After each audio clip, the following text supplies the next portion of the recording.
Je suis pas en pyjama les gars, c'est vraiment un ensemble. On dirait un pyjama, mais c'est incroyable, j'adore cette vibes. J'arrive pas à croire que c'est vraiment à mon tour là de filmer cette vidéo. Je vous dis ça parce que ça fait genre des années que je regarde énormément de vidéos de réduction mammaire. Avec l'idée de éventuellement le faire un jour, tu vois. Le jour est arrivé, le jour est dans 4 jours. Qu'est-ce qui s'est passé? En vrai ça allait super vite. J'ai pris mon rendez-vous pour l'opération en juin et nous sommes déjà à 4 jours de l'opération. Quand j'étais petite, j'étais vraiment hyper phobique des hôpitaux et tout. J'avais peur à chaque fois qu'il m'arrive des dingueries et je me suis toujours dit j'irai jamais sur une table d'opération. Et au final c'est de mon plein gré que je le fais, tu vois. Au revoir les bibous. Bye bye bitches. Je me fais enlever les boobs dans 4 jours. Là j'en rigole et tout, mais en vrai c'est un combat depuis des années. Et genre même là à l'heure actuelle, genre je suis en mode je comprends pas trop ce qui m'arrive. Je vais perdre une partie de mon corps. Je suis trop excitée de vivre ça. Il me fait trop bizarre. Et en même temps, genre, j'ai trop peur. Tu sais, t'as toujours peur en fait de regretter, même si au fond tu sais que c'est la bonne décision. Et en fait, s'il faut que je vous raconte vraiment tout. En fait, genre là, j'allume ma caméra et j'ai rien prévu. À la base, enfin, je savais même pas si je voulais en faire une vidéo. Et il s'avère qu'au final, si j'ai envie d'en parler, le pourquoi du comment, c'est que ma poitrine m'a toujours dérangée. Quand j'ai commencé à en avoir, j'étais contente un peu. Ça m'a vite dérangée parce qu'en fait j'étais la seule à en avoir dans mes copines. Et je me souviens même que genre on me faisait la réflexion en mode oh genre tu portes des soutifs. J'étais en mode ouais enfin genre c'est normal tu vois, genre moi je commence à avoir des seins et du coup je le prenais hyper mal et du coup j'enlevais mes soutifs alors que frère, bref. Je vais pas vous raconter toute l'histoire de mes boobs parce que en soi je pense que ça sera trop long. C'est un complexe de fou et j'arrive pas à m'habiller, j'arrive pas à apprécier mon corps. En fait j'ai toujours une vision de moi très difforme par rapport à la réalité sans doute. C'est surtout à cause de ça en fait. Et là je suis arrivée à un stade de ma vie où en fait j'ai eu le déclic à Bali. Parce qu'à Bali t'es tout le temps en fait, il fait 40 degrés, genre t'es tout le temps en maillot de bain ou t'es tout le temps en petit top. Au bout d'un moment tu sais j'en pouvais plus, c'était trop et je voulais pas me dire que toute ma vie j'allais être dans cette peau et dans ce corps qui me convenait pas et que je pouvais pas changer. Parce qu'en soi quand t'as de la poitrine, à part maigrir à mort, ça c'est un combat que je veux plus mener, je ne veux plus maigrir, c'est non pour moi, je suis hors jeu, je ne me parlais plus de ça. Du coup bah c'était le seul moyen en fait pour moi de juste me sentir légère, vivante, vif. Quand je suis en soirée et qu'il faut danser, genre je suis la meuf la moins à l'aise du monde, genre vas-y je danse parce que j'aime m'amuser, j'aime danser et tout. Il y a toujours ce truc de vas-y genre ça me dérange et quand je cours et quand il faut bouger et mon dos, j'ai super mal au dos et j'arrive pas en fait à avoir confiance en mon corps de femme et c'est bizarre à dire parce qu'en soi la poitrine c'est un truc ultra féminin. Et moi j'aime pas personnellement, je trouve ça magnifique en soi mais sur moi genre c'est trop, ils sont trop là et bref voilà j'ai décidé de les enlever. Donc quand je suis rentrée de Bali, j'ai directement pris un rendez-vous chez un chirurgien à Lyon et dès le premier rendez-vous, trop bon feeling t'as vu et je me suis dit ok si c'est pas maintenant ce sera jamais. Donc je suis sortie de la consultation et j'ai pris rendez-vous, enfin j'ai pris une date d'opération et la plus tôt possible c'était le 7 octobre. Nous sommes le 3 octobre. Après-demain il y a ma mère qui me rejoint. Savoir que ma mère je l'ai mise au courant il y a genre 3 semaines, voilà. Je l'ai pas dit à tout le monde, enfin je l'ai dit au fur et à mesure parce que c'était un truc genre qui me regarde et je veux pas le crier partout genre ouais je vais enlever les seins et tout.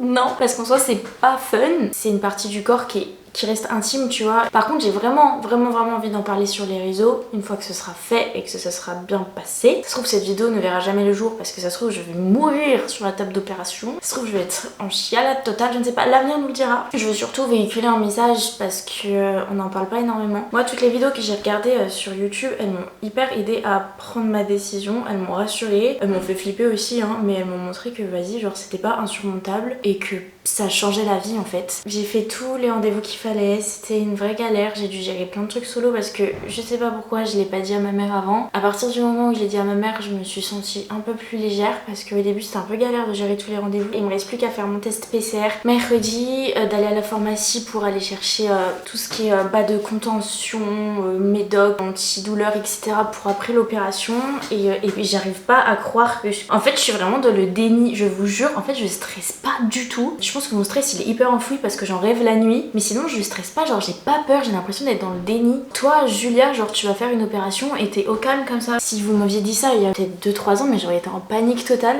alors que maintenant j'ai grave un recul ou alors j'ai pas de recul, bref je sais pas. Mais je parle trop et on se retrouve je ne sais pas quand pour l'avancée de cette vidéo. Mais je suis tellement dans un déni de ouf. Il faut faire quoi pour aller à l'hôpital les gars? Faut emmener une couverture? Faut faire quoi? Je ne sais pas. J'ai l'impression que je pars genre dans un hôtel. Mais pas du tout. C'est un truc médical là, c'est...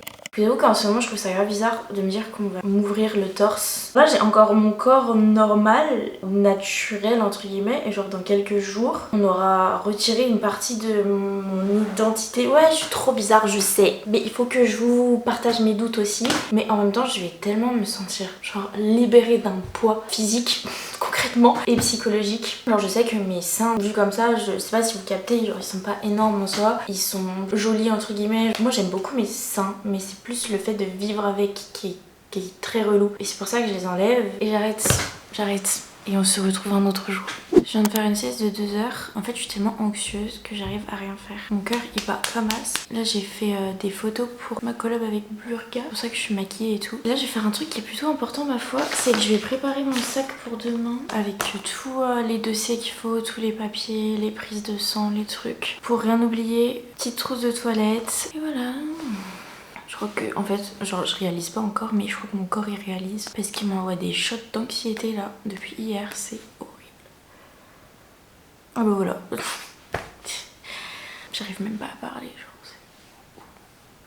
Ce matin, je me suis levée super tôt, on s'est levé à 6 h avec ma soeur pour finir de créer du contenu à la salle. Donc c'est la dernière fois que je mettais les pieds à la salle avant 2 mois. On a fait peut-être 2 heures de tournage, un truc comme ça. Mais ça c'est une bonne chose de faite, donc adieu le sport. Regardez le sac de la pharmacie, il est plus gros que ma tête, que mon corps. Il y a tellement de trucs. Des petits pansements comme ça et des chaussettes de contention. Trop sexy, trop sexy.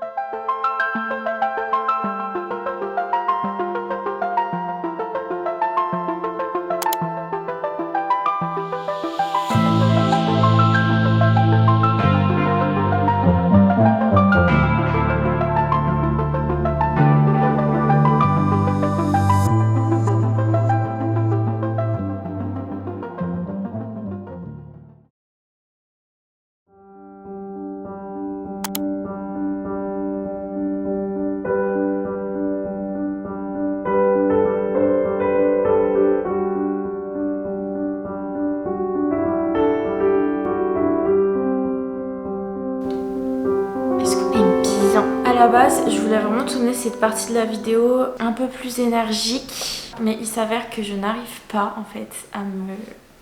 En fait, j'arrive pas à savoir si je parle au ralenti, si je parle normalement et tout. Ça va faire presque une semaine que mes boobies ne font plus partie de ma vie. Et je pensais que d'ici là, j'irais mieux. Enfin, du moins, je pourrais reprendre le taf et tout, genre être plus énergique, bref.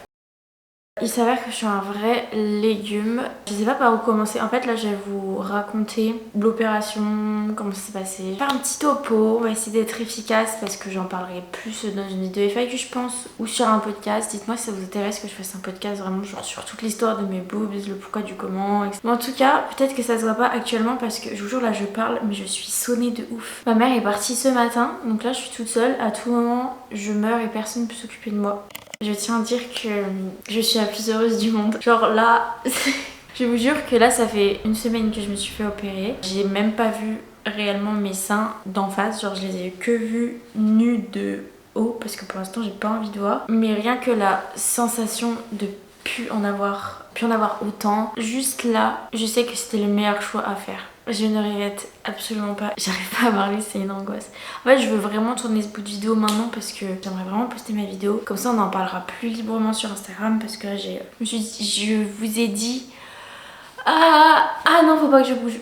Sachez que je suis dans mon état normal dans le sens où je n'ai pas de pris de médicaments. Je ne prends plus mes antidouleurs. Ils me shootaient beaucoup trop. J'étais vraiment défoncée. J'ai juste pris un Doliprane et en soi un Doliprane c'est pas grand chose. Commençons par le commencement. Quand je vous ai laissé, c'est la veille de l'opération. Tout le lendemain matin, je me réveille toute excitée comme une puce. Je vous jure que c'est comme si genre c'était ma rentrée des classes ou comme si, je sais pas, tu faisais un truc qui te faisait un peu peur mais qui était hyper excitant. Genre je me réveille et j'étais trop contente, j'étais trop pressée et tout. J'avais le smile limite, genre je vais à l'hôpital en mode ouhou.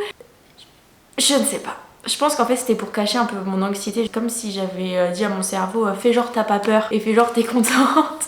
Et il s'est mis en mode wouhou, c'est la fête. Je me rends à l'hôpital avec ma maman en bus. Je monte en chambre, il y a une dame qui vient me tester mes brassières de contention. On galère un peu à trouver ma taille parce qu'en fait j'étais vraiment entre deux tailles de brassières et je me décide à prendre celle qui était la plus petite dans le doute parce que je préférais me dire qu'à la limite elle était un peu compressée, qu'elle allait se détendre plutôt qu'un truc trop grand qui allait mal me soutenir et que du coup j'allais avoir un moins bon résultat. Parce que quand vous faites opérer d'une réduc mammaire, vous devez porter pendant très longtemps, si ce n'est 2 mois, je ne sais plus, une brassière de contention, jour et nuit. Et vous avez aussi des petits bas ou chaussettes de contention pour la circulation du sang. Et l'infirmière me dit que je passe au bloc à 13h30. Donc là il est environ 11h du matin parce que j'avais rendez-vous à 10h30, il fallait pas se lever à 5h du mat, donc ça déjà c'était une bonne chose. J'avais encore 2 heures devant moi, du coup je me mets dans un mood en mode oh bah tranquille, je vais faire ma vie et tout. Je commence à lire mon bouquin machin et à 12h30 il y a un infirmier qui rentre dans la jungle et qui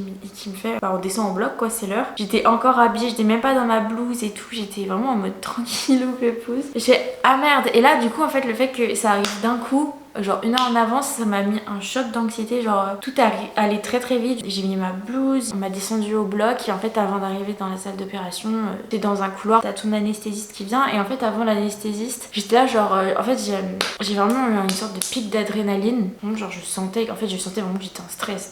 Tout le stress que j'ai mis dans le déni ces dernières semaines, genre il est sorti d'un coup. Je me suis dit mais je vais là à tout moment, je fais une crise de tachycardie quoi. Bref du coup j'ai mon anesthésiste qui arrive, trop sympa, ça m'a tout de suite rassurée en fait. Il m'a mis j'ai encore le point, je sais plus comment ça s'appelle mais vous savez la transfusion quoi pour le produit qui monte dans tes veines et tout. Et après je suis allée au bloc, donc j'ai vu mon chirurgien, j'ai été grave rassurée, on s'est grave bien occupé de moi, mon chirurgien il était adorable, il m'a fait du coup mes dessins au feutre, au marqueur et tout, j'avais des couvertures chauffantes, ils discutaient entre eux, ils faisaient des petites vannes et tout, enfin bref hyper chill. Et en fait à partir de ce moment-là je me suis grave détendue et je me suis dit bon ok genre au calme. Bref il me fait mes petits dessins machin, je m'allonge et puis bah on m'injecte dans la transfusion le produit pour que je m'endorme. Ce que j'ai ressenti c'est qu'est-ce que j'ai ressenti déjà? J'ai surtout ressenti un goût de fer dans la bouche et des picotements partout là sur le menton. Et en fait je me concentrais sur ma respiration parce qu'ils vous mettent un masque oxygène, c'est vraiment juste de l'oxygène, mais juste je me concentrais sur ma respiration et juste je me laissais aller, je me détendais en fait. Et puis voilà, après j'ai plus de souvenirs. Je me suis endormie, je me suis réveillée en salle de réveil et grande forme directe. Je vous jure, je m'attendais pas à ça. C'était pump et up. Moi j'avais qu'une hâte, c'était qu'on me remette dans ma chambre. Sauf que l'infirmière elle venait genre toutes les 5 minutes vérifier que tout aille bien, que nanana, si j'avais mal ou pas. À un moment donné ça m'a tiré un peu donc on m'a mis de l'antidouleur dans le bras. Je sais pas en fait combien de temps je suis restée dans la salle de réveil, mais vraiment genre moi j'étais on fire. Et en fait avec du recul je me rends compte que j'étais complètement shootée, mais en mode dans l'autre sens du shootement, en mode euphorie. Donc là il y a un brancardier qui me ramène et tout et direct je suis là en mode ouais trop cool nanana, ça s'est bien passé. Bref j'avais une énergie de fou. Ensuite ma soeur est arrivée, on a rigolé, après il y a Ronan qui est arrivé. Par contre les gars genre j'étais à jeun depuis la veille et j'avais pas faim, j'avais même plus faim, mais qu'est-ce que j'avais soif, mais une soif, t'as jamais vu une soif comme ça, rien. On n'arrêtait pas de me dire faut encore attendre pour boire, faut encore attendre 1 heure, faut encore attendre 2 heures, nanani nanana. Et on m'avait dit qu'on allait m'emporter mon repas vers 19h et les gars à 21h j'avais toujours pas mon plateau repas, donc je décide d'appeler les infirmiers et elles me disent en gros ils m'avaient oublié quoi, donc heureusement que je les ai appelés. Là je commençais à être shootée mais plus en mode dans l'autre sens, vraiment genre j'arrivais pas à lever mes membres et tout, j'arrivais pas à ouvrir la bouche. Quand je prenais une cuillère de pâtes j'avais envie de vomir mais je me forçais à manger parce que j'avais faim. Et en fait je pensais pouvoir lire ou regarder une petite série, mais en fait impossible. Dès que je mettais les yeux sur un écran j'ai l'impression que mon cerveau il partait, genre enfin j'exagère peut-être mais vraiment genre je pouvais pas rester concentrée ni sur un écran ni sur un livre ou quoi que ce soit. Du coup en fait j'ai juste décidé de dormir, mais pareil j'arrivais pas forcément à dormir. Fallait dormir sur le dos, faut à peine bouger, enfin t'es complètement contracté, t'as trop l'habitude de dormir sur le côté et en fait toute la nuit vous avez l'équipe de nuit qui vient vous prendre votre tension, température, votre pulsation cardiaque, ouais. Je pense toutes les heures, je sais pas trop, la nuit était tellement étrange. Mais bref, je vous passe ces détails. En gros, j'ai pas dormi de la nuit. Et d'ailleurs, si je peux vous conseiller un truc, avec moi j'avais pris une peluche. Et en fait, cette peluche, elle m'a grave aidé à dormir parce qu'en fait, je calais mon menton sur la peluche et ça me permettait d'avoir une position plus ou moins confortable. Et par contre, la journée du lendemain, c'était beaucoup plus compliqué mentalement. J'arrêtais pas de pleurer. Vraiment j'arrêtais pas de pleurer, les larmes elles coulaient toutes seules. Je sais pas, je pense que j'ai eu une retombée en fait de tout. Je suis rentrée chez moi vers 11h, donc ma mère est venue me chercher. Et après je suis restée dans le lit toute la journée, entre mi-conscience, mi-pas conscience, mi-sommeil, mi-je regarde les Kardashians, mi-je pleure, mi-je lis, bref.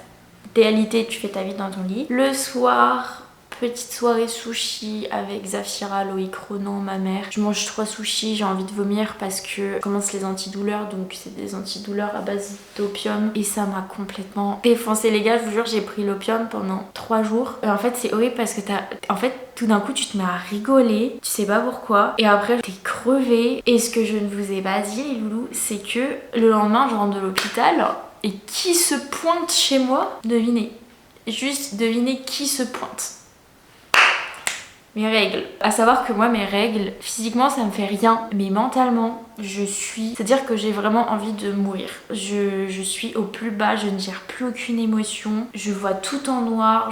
Juste imaginez, opium, règles, post-opératoire, c'est-à-dire que je ne gérais plus aucune émotion. J'étais trop heureuse, hein. Vraiment genre l'opération s'est trop bien passée. D'ailleurs j'ai eu mon chirurgien au téléphone, il m'a vraiment dit comme quoi c'était super bien passé, qu'il avait pas eu besoin de mettre de drain, donc j'étais vraiment trop contente, mais émotionnellement je ne gérais pas ce qui se passait dans ma tête. Je pouvais pleurer pendant 30 minutes, vraiment grosses larmes, j'arrivais pas à m'arrêter, et 10 minutes plus tard gros fou rire pour aucune raison. Et en fait j'avais un gros bandage et le dimanche il me semble, c'est mon premier jour du pansement, donc vous avez des pansements à faire toutes les 48 heures, donc faut appeler un infirmier qui vient chez vous. Et donc on m'enlève mon gros pansement compressif. Et du coup je les vois en fait. Et en fait je voulais vraiment pas regarder parce que j'étais encore hyper sensible à ça et je n'osais pas non plus bouger. En fait les premiers jours vraiment genre j'essayais d'ignorer ce qui se passait ici. J'étais dans l'ignorance totale. Quand j'y pensais ça me mettait direct les larmes parce que je suis hyper sensible à ça à la base. L'infirmière me demande si je veux une photo ou si je veux aller me regarder dans le miroir. Non, ça va pas être possible. Et en fait je regarde juste mes seins d'en haut et elle me dit c'est super bien fait, c'est super beau et tout. Et je réalise, et c'est vrai que genre c'est incroyable. En fait c'est incroyable.